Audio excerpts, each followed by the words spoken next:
দর্শক স্বাগত জানাচ্ছি এটিএন বাংলার বিশেষ অনুষ্ঠান ডিজেবিলিটি স্পোর্টস হাইলাইটসে। এখানে আমরা কথা বলি এমন সব খেলাধুলার গল্প নিয়ে যেখানে সীমাবদ্ধ নয়, প্রধান শক্তি হলো পরিশ্রম আর আত্মবিশ্বাস। এই পর্বে আমরা জানব ডিজেবিলিটি বা প্যারা স্পোর্টস বাংলাদেশে কোন অবস্থায় আছে। চলুন শুরু করি আজকের ডিজেবিলিটি স্পোর্টস হাইলাইটস। আমাদের মাঝে অতিথি হিসেবে উপস্থিত আছেন জনাব মাসুদুল হাসান, সাবেক সিনিয়র সচিব, খাদ্য মন্ত্রণালয় ও সভাপতি, national Paralympic committee of Bangladesh. আমাদের মাঝে আরও উপস্থিত আছেন জনাব মোহাম্মদ আমিনুল এহসান, উপসচিব, পরিচালক ক্রীড়া, জাতীয় ক্রীড়া পরিষদ, যুব ও ক্রীড়া মন্ত্রণালয়। আমাদের মাঝে উপস্থিত আছেন, আমি স্পেশালি তাকে বলবো যে আমাদের বাংলাদেশের গর্ব, আমাদের সকলের গর্ব, স্বর্ণজয়ী প্যারা অ্যাথলেট চৈতি রানী দেব। সবাইকে স্বাগত জানাচ্ছি এটিএন বাংলার স্টুডিওতে। আমাদের অনুষ্ঠানে আজকে আসার জন্য আপনাদের সবাইকে ধন্যবাদ জানাচ্ছি। জনাব মাসুদুল হাসান স্যার, সভাপতি হিসাবে আপনি দায়িত্ব নেওয়ার পরে ন্যাশনাল প্যারা অলিম্পিক কমিটি অব বাংলাদেশের অনেক সফলতা, অনেক খেলাধুলা নিয়ে আপনি জাতীয় এবং আন্তর্জাতিক অঙ্গনে অনেক সুনাম কুড়িয়েছেন। আপনার নেতৃত্বে আপনার কমিটি ভালো কাজ করছে। এই বিষয়ে আমি একটু আপনার অনুভূতি জানতে চাই। আসলে এটা কিভাবে সম্ভব যে আপনি অল্প সময়ে একেবারেই বাংলাদেশের রোড লেভেলে ন্যাশনাল প্যারা অলিম্পিককে পৌঁছে দিয়েছেন? আপনাদের সবার কাছে জানাচ্ছি যে আমি খুব অল্প দিন এই অ্যাসোসিয়েশনের দায়িত্ব নিয়েছি। এটা অ্যাডহক কমিটি। দায়িত্ব নেওয়ার পর থেকে আমার যে উদ্দেশ্য ছিল সেটাই যে সব সদস্যই যেন সমানভাবে অংশগ্রহণ করতে পারে এবং তাদের যে প্রতিভা আছে সেটা বিকাশ এখানে ঘটাতে পারে, সম্ভাবনাময়টাকে সম্পূর্ণভাবে নিংড়ে বের করে আনাই আমার কাজ ছিল এবং এটাতে আমি সফল হয়েছি বলে আমি মনে করি। কারণ এই সময় আপনারা যে অসংখ্য কর্মসূচি হাতে নিয়েছেন এবং প্রত্যেকটা কর্মসূচি শুরু এবং শেষটা সফল হয়েছে। আমি যে সমস্ত কর্মসূচি এই সময় নিয়েছি সেগুলো যদি আমরা তুলে ধরি, সেগুলো যেমন ফিজিক্যালি চ্যালেঞ্জ ক্রিকেট ট্রায়াল, এখানে আপনার 183 জন আপনার অংশগ্রহণ করে। ন্যাশনাল ব্যাডমিন্টনে 80 জন অ্যাথলেট অংশগ্রহণ করেছে। ন্যাশনাল অ্যাথলেটিক্স ট্রেনিং ক্যাম্পে 3 দিন ব্যাপী ট্রেনিংয়ে 3 জন অ্যাথলেট অংশগ্রহণ করেছেন। ন্যাশনাল প্যারা টেবিল টেনিসে 65 জন অংশগ্রহণ করেছেন। হুইল চেয়ার বাস্কেটবল চ্যাম্পিয়নশিপে 55 জন। ওয়ার্ল্ড প্যারা আর্চারি গুয়াংজো কোরিয়াতে যেটা হয়েছে সেখানে আপনাদের 3 জন প্যারা আর্চার অংশগ্রহণ করেছে। ওয়ার্ল্ড প্যারা অ্যাথলেটিক্স দিল্লিতে আপনার 3 জন অ্যাথলেটস। ন্যাশনাল ইয়ুথ প্যারা গেমসে 325 জন বাংলাদেশ ব্যাপী এটা অংশগ্রহণ করেছে। আর ক্লাসিফিকেশন ট্রেনিংয়ে আমাদের 25 জন ডাক্তার এবং ফিজিওকে আমরা ট্রেনিং দিয়েছি। ক্লাসিফিকেশন ট্রেনিং ছাড়াও আমরা ন্যাশনাল এমপিটি ফুটবল কার্নিভালে 60 জন ফুটবল প্লেয়ার এখানে অংশগ্রহণ করেছে। জাপান প্যারা ব্যাডমিন্টনে 2 জন প্লেয়ার অংশগ্রহণ করেছেন, একজন কোচ সেখানে গিয়েছেন। ফিজিক্যালি চ্যালেঞ্জ ক্রিকেট টুর্নামেন্টে 80 জন ক্রিকেট অংশগ্রহণ করেছেন। আর এশিয়ান ইয়ুথ প্যারা গেমস দুবাই, যেখানে আমাদের সবচেয়ে বেশি সফলতা অর্জন হয়েছে, সেখানে 30 জন অ্যাথলেটস অংশগ্রহণ করেছেন। এটাকে আমরা সবচেয়ে গুরুত্বপূর্ণ ইভেন্ট মনে করছি এই কারণে যে বাংলাদেশের ইতিহাসে সর্বপ্রথম প্যারা অলিম্পিকে গোল্ড মেডেল অর্জন হয় এবং এই গোল্ড মেডেল অর্জন করেন আমাদের চৈতি রানী দেব, যিনি একই সাথে 2টা ইভেন্টে গোল্ড মেডেল পেয়েছেন। এবং আমাদের আরেকজন ক্রীড়াবিদও এই সময় সফল হয়েছেন, তিনি মোহাম্মদ শহীদুল্লাহ, উনি গোল্ড মেডেল পেয়েছেন। চৈতি রানী দেব 100 মিটার স্প্রিন্টে গোল্ড মেডেল পেয়েছেন এবং উনি জ্যাভলিন থ্রোতে গোল্ড মেডেল পেয়েছেন। শহীদুল্লাহ আপনার 150 মিটার ফ্রিস্টাইল সাঁতারে পেয়েছেন, গোল্ড মেডেল পেয়েছেন। এছাড়া আরও ব্রোঞ্জ পদক আমাদের অর্জিত হচ্ছে 2টা এই সময়। একই সাথে একটি সিঙ্গেল ইভেন্ট থেকে এতগুলি পদক পাওয়া এটাই প্রথম। আর গোল্ড মেডেল তো আমরা এর আগে দেখি নাই কখনো। তো এই জন্য আমি মনে করি যে এটা আমাদের একটা টার্নিং পয়েন্ট। এই টার্নিং পয়েন্টের মাধ্যমে আমাদের যারা প্যারা অ্যাথলেটস তারা নিজেদেরকে আবিষ্কার করতে শিখেছে, তারা জানে যে এখন আমাদের জন্য এটা একটা সম্ভাবনা, প্রচণ্ড সম্ভাবনাময় একটা জায়গা। তো আমাদের এখানে যেমন আমি যদি স্যার আপনাকে একটু বলি যে আপনারা যে অনেকগুলো ইভেন্ট করেছেন এবং তৃণমূল থেকে জাতীয় পর্যায়ে নিয়ে এসছেন, কখনো কখনো ইন্ডিভিজুয়াল ইভেন্ট করেছেন, এটার আসলে উদ্দেশ্যটা কি ছিল? আপনি কেন এতগুলো ইভেন্ট করেছেন, কিংবা ইভেন্ট করে আপনার কি অর্জন হয়েছে ন্যাশনাল প্যারা অলিম্পিক? দেখেন, আমাদের মোট 14টা অ্যাসোসিয়েশন আছে বিভিন্ন ক্রীড়া নিয়ে। প্রত্যেকটা ক্রীড়ার একটা করে ইন্ডিভিজুয়াল অ্যাসোসিয়েশন আছে, যেখানে আমাদের ডিজেবল যারা স্পোর্টসম্যান আছে তারা এখানে অংশগ্রহণ করে, তাদের জন্য, তাদের নারিশমেন্টের জন্য সবচেয়ে বড় অর্জন যেটা আমি মনে করি সেটা হলো যে তাদের যে একটা মেন্টাল সাইকোলজিক্যাল ব্যারিয়ার আছে যে আমি পারি না, আমি পারবো না, এই ভয়টা তো আমরা ভেঙে ফেলেছি।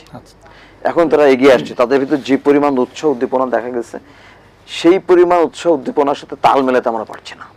আমরা স্পোর্টসে যখন বিভিন্ন জায়গায় গিয়ে থাকি, বিভিন্ন একাডেমিতে কিংবা আমরা খেলাধুলায়, ওইখানে আমাদের কিছু জিনিস লক্ষ্য করা যায় যে ওইখানে অ্যাক্সেসেবল র্যাম্প নেই, ওয়াশরুম নেই।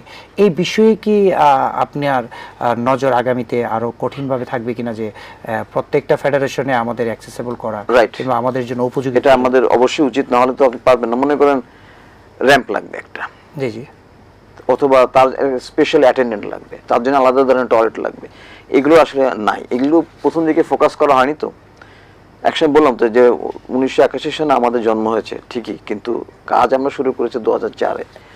2022 এসে আমাদেরকে আইপিসি রেকগনাইজ করেছে। এর আগ পর্যন্ত তো আমাদের তেমন ছিল না, এই মানে কোনো খোঁজ খবরই ছিল না। এখন এই যাত্রা যেটা শুরু হলো, এটা যদি সত্যিকার অর্থে বজায় থাকে, বহাল থাকে, অব্যাহত থাকে, তাহলে অবশ্যই অন্যান্য ক্ষেত্রে এর পরিবর্তনগুলো আসবে। সেই পরিবর্তনটা কেমন?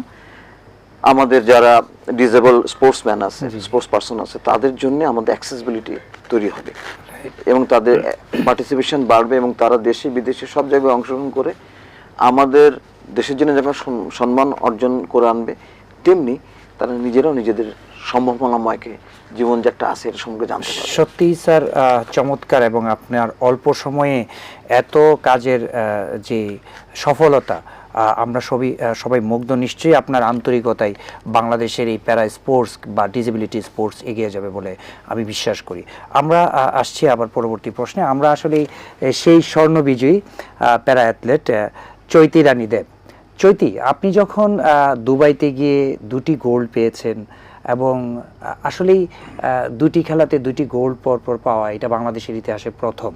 হ্যাঁ, আপনাকে আমরা ঠিক জানি না যে কিভাবে আপনাকে ন্যাশনাল প্যারা অলিম্পিক কমিটি ট্রেন আপ করেছে কিংবা আপনাকে কি কি ফ্যাসিলিটিস দিয়েছে, যে এই অর্জনের পেছনে আপনার অনুভূতি আমি জানতে চাই।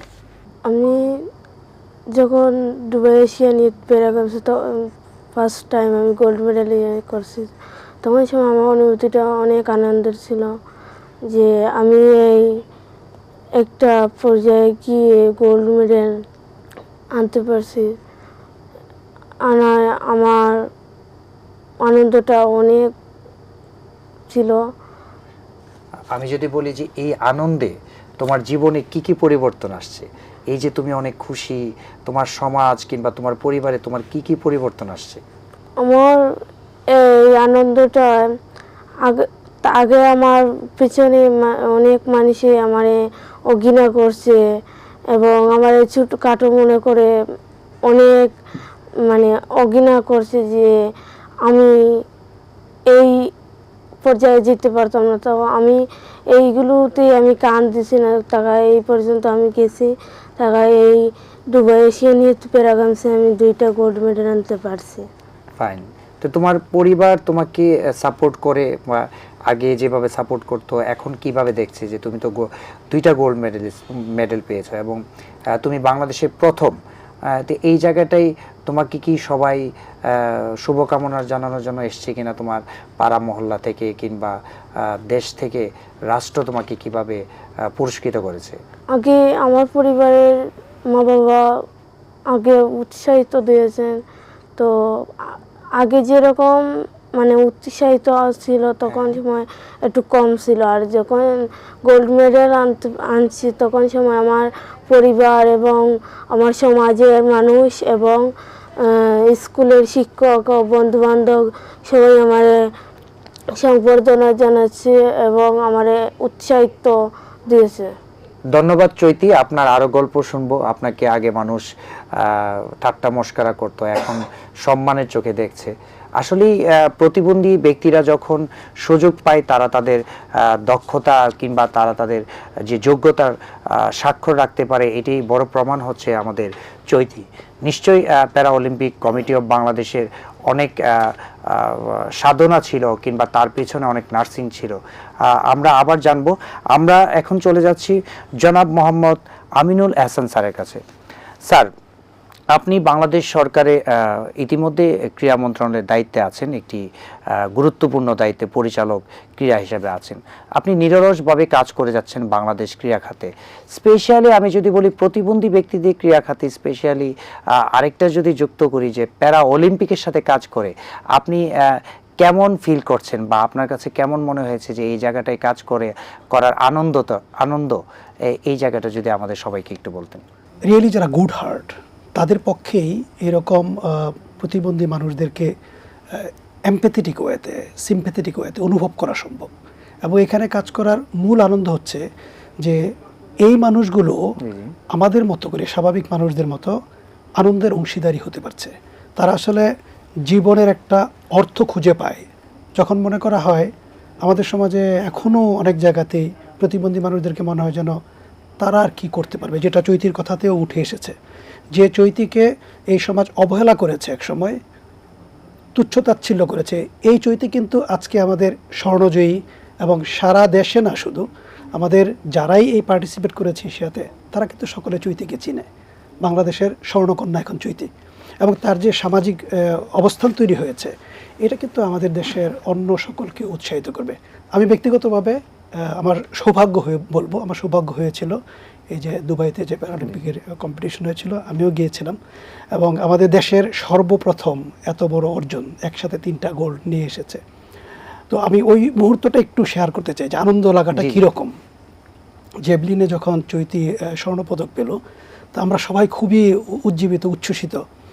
কিন্তু এই উচ্ছ্বাস যে কত বেশি হতে পারে, কত হৃদয়কে নাড়া দিতে পারে, এটা আমি অনুভব করলাম পরের দিন যখন তাকে পুরস্কৃত করা হলো, এবং বিগ স্ক্রিনে যখন আমাদের বাংলাদেশের পতাকা পতপত করে উঠতে থাকলো, এবং যখন জাতীয় সঙ্গীত বাজলো, বিলিভ ইট, আমি নিজেও আমার চোখের জল ধরে রাখতে পারিনি সেদিন। এটা একটা অন্যরকম ভালো লাগা। আর আমার আরও একটা কারণে ভালো লাগে, আপনারা জানেন যে বিশ্ব এখন যেটা বলে যে কাউকে আসলে পিছিয়ে রাখার বা কাউকে ফেলে এগিয়ে যাওয়ার ব্যাপার সুযোগ নেই। আর আরেকটা তথ্য আমি এ প্রসঙ্গে শেয়ার করতে চাই। আমাদের কিন্তু অন অ্যান এভারেজ সারা পৃথিবীতে জনসংখ্যার প্রায় 10% এরকম প্রতিবন্ধী মানুষ আছেন। সুতরাং সমাজের প্রায় 10% মানুষকে অবহেলিত রেখে, নিরানন্দে রেখে কিন্তু আমরা আসলে আনন্দিত থাকতে পারি না। আপনাদের ক্রীড়া কাউন্সিল যারা স্পোর্টসে সবচেয়ে বেশি অবদান রাখছেন বাংলাদেশে, আমাদের যে ন্যাশনাল প্যারা অলিম্পিক কমিটি বা প্যারা স্পোর্টস বা ডিসেবিলিটি স্পোর্টসের ক্ষেত্রে আমরা বিভিন্ন সময় দেখে এসেছি যে ডিভাইসের প্রবলেম থাকে আমাদের। ধরেন আমরা দুবাইতে গেলাম, আমাদের হুইল চেয়ার কিংবা অন্য দেশের হুইল চেয়ারের সঙ্গে খুব বেশি একটা মিল থাকে না। তাদের অনেক লাইট হুইল চেয়ার থাকে, আমাদের হুইল চেয়ার থাকে না। আমাদের ফেসিলিটিগুলো এগুলো একটু কম আমাদের দেশে। সেই ক্ষেত্রে আপনাদের ডিভাইস ফেসিলিটিস দেওয়ার জন্য এই জায়গায় আপনাদের কি কোনো ভবিষ্যতে কোনো পরিকল্পনা আছে কি? ধন্যবাদ। আমাকে আবার একটু পিছন থেকে বলতে হয়, স্যার একটু শেয়ার করেছেন যে 1981 সাল থেকে শুরু হলো, আমরা আসলে 2022 সালে অ্যাফিলিয়েশনটা পেয়েছি, এবং 2022 সালে অ্যাফিলিয়েশন পাওয়ার পরে গত বছরের জুলাই মাসে স্যাররা দায়িত্ব নিয়েছেন। আমি স্যারকে ধন্যবাদ জানাবো, স্যারের টিমকেও ধন্যবাদ জানাবো। স্যাররা জুলাই মাসে দায়িত্ব পাওয়ার পরে অত্যন্ত আন্তরিকতার সাথে তাদেরকে নিয়ে এগিয়ে এসেছেন, এবং এই এগিয়ে আসাতেই এই সাফল্য। আমি নিজেও দুবাইতে গিয়ে দেখেছি যে জাপান কিংবা অন্যান্য উন্নত রাষ্ট্রগুলো যেই পরিমাণ ফেসিলিটিস নিয়ে কম্পিটিশনে অংশগ্রহণ করে, সেক্ষেত্রে আমাদের মতো দেশ থেকে ওই ফেসিলিটিস না থাকার কারণে আমাদের ছেলেমেয়েরা একটু পিছিয়ে থাকে। এটা আমার মনে হয় যে কম্পিটিশনের ফেয়ারনেসের জন্য দুটো জায়গাতে কাজ করার সুযোগ আছে। একটা হলো যে আপনারা জানেন এখানে ক্লাসিফিকেশন করা হয়, তো প্রপারলি ক্লাসিফাই করাটা একটা জরুরি দরকার। আরেকটা হচ্ছে যে ইনস্ট্রুমেন্ট যেগুলো ব্যবহার করা হবে কম্পিটিশনের মধ্যে, এই ইনস্ট্রুমেন্টগুলো সকলের জন্য একই হওয়া দরকার, তাহলে এটা একটা ফেয়ার কম্পিটিশন হবে। কারণ হুইল চেয়ারের কোয়ালিটি এক একটা দেশের জন্য এক এক রকম হতে পারে, কারণ সকল দেশের আর্থিক অবস্থা এক না, এবং মেইন কম্পিটিশনে অবশ্যই যারা আয়োজক থাকেন তাদের আসলে একই রকমের ইউনিফর্ম ফেসিলিটিস সেখানে রাখা দরকার। এটা আমার মনে হয় যে সেটা কি আমাদের আয়োজকদের রাখা উচিত নাকি নিজ নিজ দেশে এই ফ্যাসিলিটিস গুলোকে আমি ক্রিয়েট করা? আসছি এই জায়গাটা জি, জি। একটু বলার জন্য, যেটা হচ্ছে যে এই জায়গাটা আমাদের যে ইন্টারন্যাশনাল প্যারালিম্পিক কমিটির কাছে আমার মনে হয় যে বাংলাদেশ প্যারালিম্পিক অ্যাসোসিয়েশন আছে, তারা এটা উপস্থাপন করতে পারেন, কারণ এটা হচ্ছে কম্পিটিশনের ব্যাপার। আর অতি অবশ্যই আমাদেরকে তাদেরকে তো যদি আমরা প্রিপেয়ার করতে চাই, এরকম স্ট্যান্ডার্ড লজিস্টিক্স দিয়েই তো প্রিপেয়ার করতে হবে। আমরা হয়তো এতদিন আমার কাছে ব্যক্তিগতভাবে মনে হয় যে একটা বড় সেক্টর আমাদের আসলে আনডিসকভার্ড ছিল, আমরা আসলে ওইভাবে দৃষ্টি দিইনি। 22 সালের অ্যাফিলিয়েশন পাওয়ার পরে কিন্তু আমরা 23, 24, 25-এ আরও অর্জন থাকতে পারতো, কিন্তু সেটা কিন্তু আমরা 25-এর শেষের দিকে গিয়ে পেলাম। তো এটা আসলে সম্ভব। আমরা আশা করছি যেহেতু এখন ফোকাস পেয়েছে এনএসসির পক্ষ থেকে বা সরকারের পক্ষ থেকে, নিশ্চয়ই এখন আরও গুরুত্ব দেওয়া হবে। আরেকটা তথ্য আমি এখানে একটু শেয়ার করতে চাই, সেটা হচ্ছে যে 10 ভাগ যদি ধরা হয়, সেই ক্ষেত্রে কিন্তু আমাদের প্রায় 20 কোটি মানুষের 1 কোটি 80 লক্ষ থেকে প্রায় 2 কোটি মানুষ কিন্তু Exactly. এই সদস্য, যেটা এই সংখ্যার মানুষ কিন্তু অনেক দেশে নেই। সুতরাং এটা সহজে অনুভব করা যায় যে এই প্যারালিম্পিককে আমাদের আসলে কতটুকু গুরুত্ব দেওয়ার সুযোগ আছে।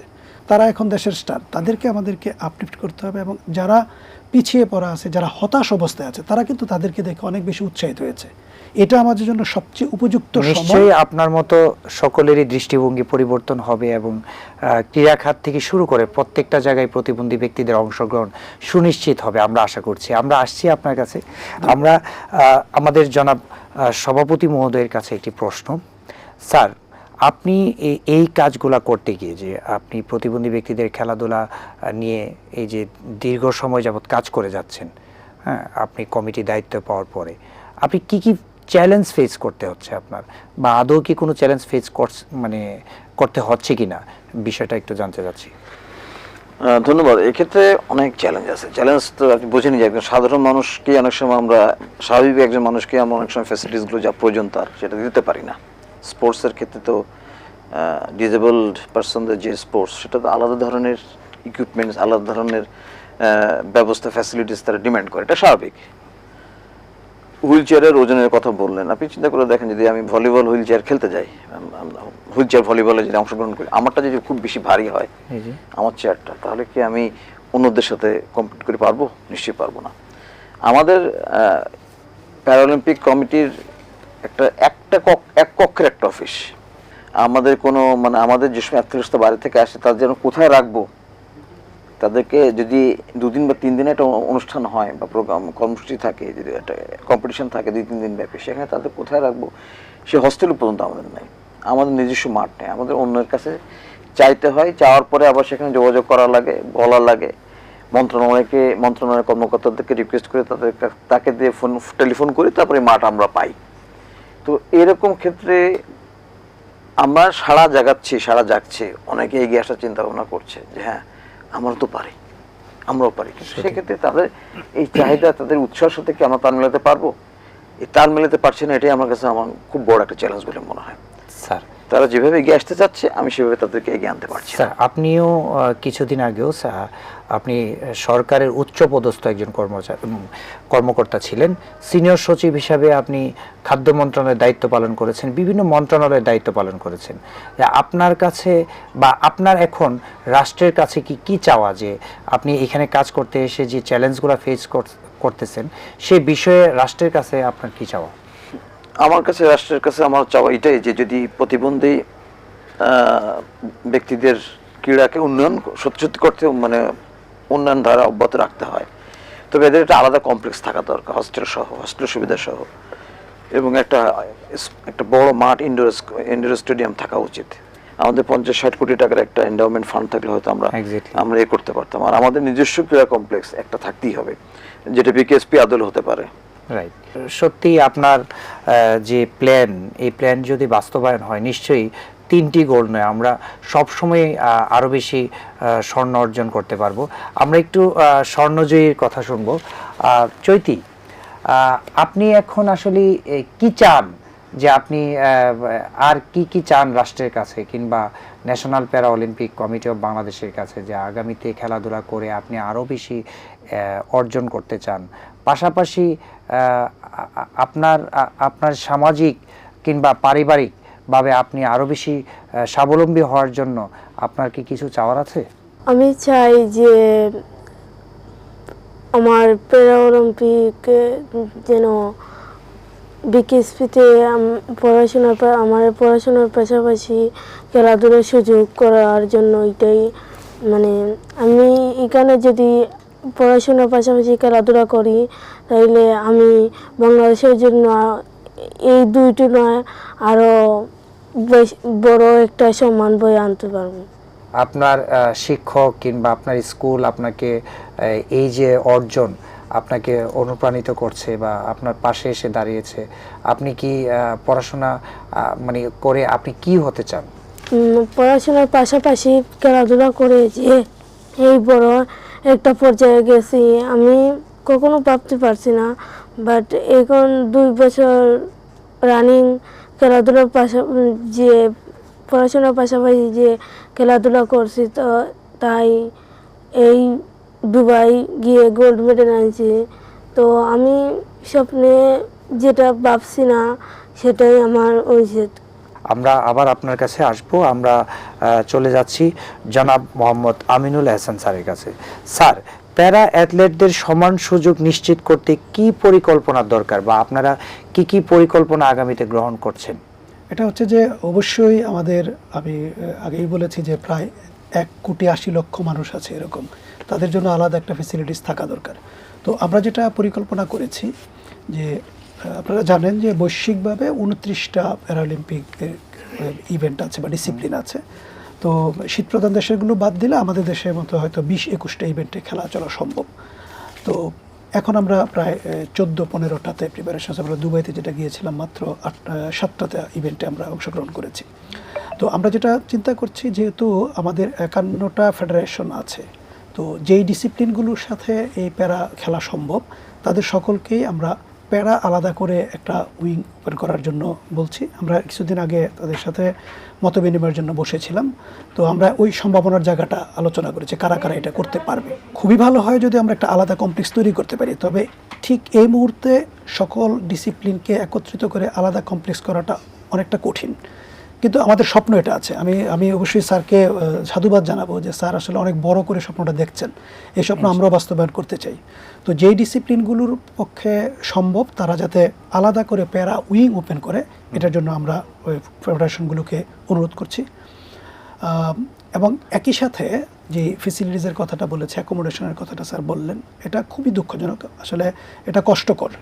আমরা এখনও আমাদের স্পোর্টস পার্সোনালদের জন্য বা স্পোর্টস সেক্টরকে ওইভাবে আসলে ন্যূনতম যে ফেসিলিটি সেটা আমরা করতে পারিনি, এটা স্বীকার করতেই হচ্ছে। আমাদের চেষ্টার কমতি নেই, নতুন একটা জাগরণ তৈরি হয়েছে, এখন আমরা কিন্তু ভিন্নভাবে চিন্তা করছি। নিশ্চয়ই নতুন জাগরণে আমরা আগামীর বাংলাদেশে এগিয়ে যাব এই প্রত্যাশাই রাখি। আমাদের একেবারেই অনুষ্ঠানের শেষ পর্যায়ে এসেছি। আমি যদি স্যারের কাছে এক কথাই শুনতে চাই যে নতুন যে খেলোয়াড়রা আসবে বা নতুন অ্যাথলেটরা আসবে তাদের জন্য আপনার কোনো বার্তা থাকলে আপনি যদি দর্শকদের উদ্দেশ্যে কিছু বলেন। আমি মনে করি যারা নতুন প্যারা অলিম্পিয়ান হিসেবে আসতে চান, তাদের স্পোর্টসম্যানশিপটাকে ধরে রাখতে চান, তাহলে তারা অবশ্যই অনুপ্রাণিত হবে এবং অংশগ্রহণ করতে হবে তাদের। তো সেই সাথে দেখেন, অংশগ্রহণ করতে আমি বলছি, কিন্তু অংশগ্রহণ করার সুযোগটা তো আমাদের তৈরি করে দিতে হবে।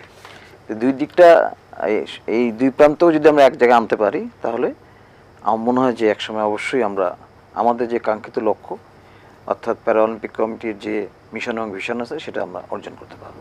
ধন্যবাদ স্যার, আপনাদের মূল্যবান সময়টুকু আমাদের দেওয়ার জন্য এবং আমাদের যে স্বর্ণজয়ী খেলোয়াড় আপনাদের সবাইকে এটিএন বাংলা স্টুডিওতে আসার জন্য আমি ধন্যবাদ জানাচ্ছি এবং আপনাদের মূল্যবান সময় দিয়ে আমাদেরকে পরামর্শ দেওয়ার জন্য এবং আমাদেরকে রাষ্ট্রকে একটি মেসেজ দেওয়ার জন্য যে সবাই মিলে আসলে এগিয়ে যেতে হবে সরকারি এবং বেসরকারি খাতে। নিশ্চয়ই প্যারা স্পোর্টস বা ডিসেবিলিটি স্পোর্টস আপনাদের সকলের আন্তরিকতায় এগিয়ে যাবে, এই বিশ্বাস রেখেই আজকে শেষ করছি। ভালো থাকবেন সবাই, সুস্থ থাকবেন। আল্লাহ হাফেজ।